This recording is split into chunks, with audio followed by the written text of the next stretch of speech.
नवीद मलिक साहब, जब हम मसाइल के हल की जाने बढ़ने की बात करते हैं तो हम शायद अक्सर ये कहते हैं एक दूसरे को, आपने भी कहते सुना होगा कि आज के दौर के जो मसाइल हैं वो एडवांस हैं, उनका हल तलाश करना भी बहुत मुश्किल है।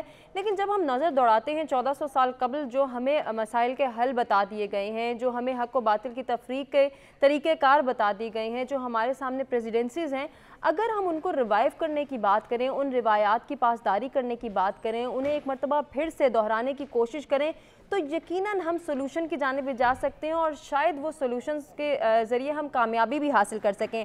मगरिब का जो हम दबाव देखते हैं, मगरिब की जानिब से जो हम देखते हैं कि हर बात में इंटरफेरेंस है, अगर हम आज अपनी तमाम तर रिवायात को बरकरार रखें और उन पर डटे रहें तो शायद हम इस दबाव को, इस बर्डन को कम कर सकते हैं। क्या कहना चाहेंगे इस हवाले से?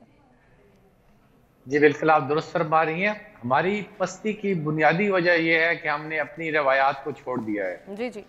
और आप मगरब की मिसाल दे रही हैं, तो जितने हमारी रवायात थी उनको मगरब ने अपना के कहाँ से कहाँ पहुँच गए हैं, और हमने अपनी रवायात को छोड़ के उनकी जो ऐसी आदात हैं जो कि हमारे मज़हब में या हमारी रवायात में नहीं है, उनको अपनाने की कोशिश करते हैं। मैं ये समझता हूँ कि हमारी पस्ती की बुनियादी वजह ये है, हमें हर चीज़ का एक हमें कुरान पाक जो है सिर्फ उसका हम मुताला करें तो हर चीज़ का, हर मसाइल का हल उसके अंदर मौजूद है।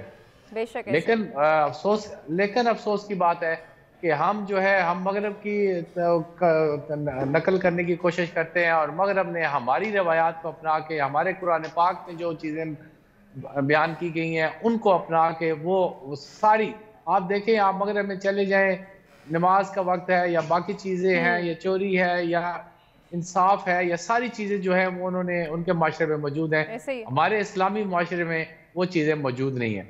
और जो जी करबला का मैदान है वो जी जी हमें ये सर। दर्स देता है कि हक और बातिल की लड़ाई थी ये, और जालिम के सामने कलमा हक कहना, ये बेसिकली जो है